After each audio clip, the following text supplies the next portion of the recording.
ओम शांति। संपूर्णता की ओर ले चलने के लिए इस संगम युगी जीवन में सब कुछ पाने के लिए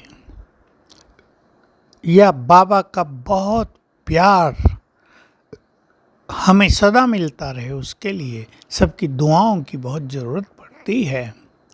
उसमें भी पुण्य आत्माओं की दुआएं मिलती हों, इस देव देवियों की दुआएं मिलती हों, तो बात ही क्या। हम सब दुआएं लें। केवल कहने से काम नहीं चलेगा मुझे दुआएं मिल रही हैं। किसी की भी बद दुआ न मिले। जब हम सेवाएं बहुत करते हैं तो दुआओं का बहुत सुंदर अवसर होता है, लेने का भी और देने का भी। हम संगठन में होते हैं, भगवान का ज्ञान देते हैं, दूसरों का कल्याण करते हैं, कोई उनसे उस ज्ञान से भगवान से मिलता है तो किसी को सत्य राह मिल जाती है, किसी के जीवन में सुख शांति खुशी आ जाता है, किसी के बिगड़े हुए संबंध ठीक हो जाते हैं, कोई अपने को बहुत अच्छी तरह बदलने लगता है, व्यसनों को छोड़ देता है। ऐसी आत्माएं उस निमित्त आत्मा का बहुत शुक्रिया करती हैं, दुआएं देती हैं दिल से। तो सेवाओं का फील्ड दुआएं लेने का बहुत सुंदर आधार है, साधन है।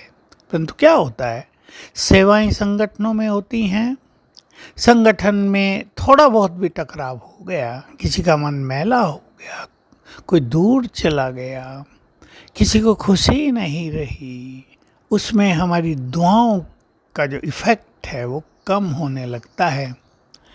और ये टकराव आदि होता है मनुष्य के अहम के कारण, निमित्त भाव की कमी के कारण। इसमें हम व्यक्त से अव्यक्त भी नहीं बन सकते हैं।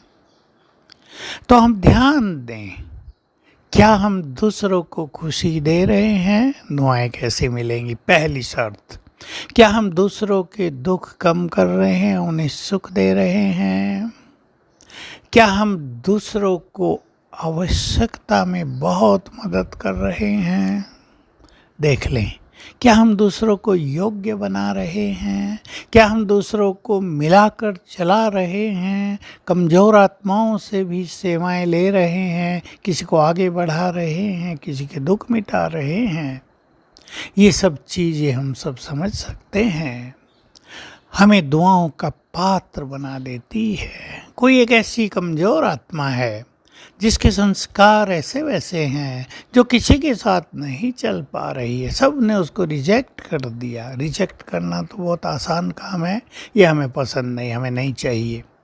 लेकिन ऐसी आत्माओं को भी सेवाओं में लगा देना, ऐसी आत्माओं का भी कल्याण करा देना,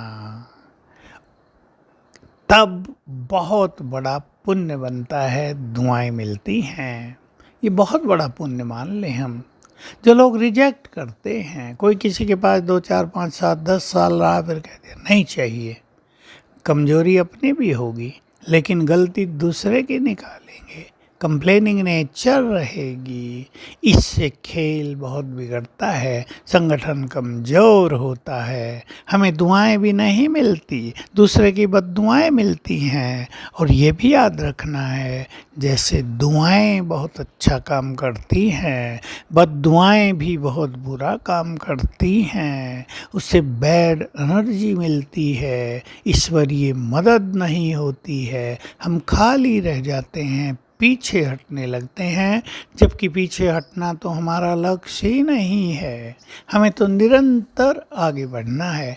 तो आइए हम अपनी स्थिति, अपनी वृत्तियाँ, अपने संस्कार ऐसे बनाएं, जिसको कोई नहीं चाहता उसको भी हम आगे बढ़ा दें, जिसका कोई नहीं उसके हम बन जाएं। बाबा बहुत कहा करते थे, जैसे ब्रह्मा बाबा के पास भी जो जाते थे तो सब कहते थे कोई सुनता नहीं सुनता, बाबा सबकी सुनता है, बाबा मेरा है, सबका है, बड़ों का भी, छोटों का भी, गरीबों का भी। ऐसे ही बाबा ने कहा तुम भी ऐसे हो जाओ, सब कहें ये तो हमारे हैं, तब दुआएं मिलेंगी, तब हम खुद भी आगे बहुत बढ़ेंगे, दूसरों को भी बहुत आगे बढ़ाएंगे और हमारे इस स्थापना के कार्य में बहुत बड़ा जंप हो जाएगा। ओम शांति।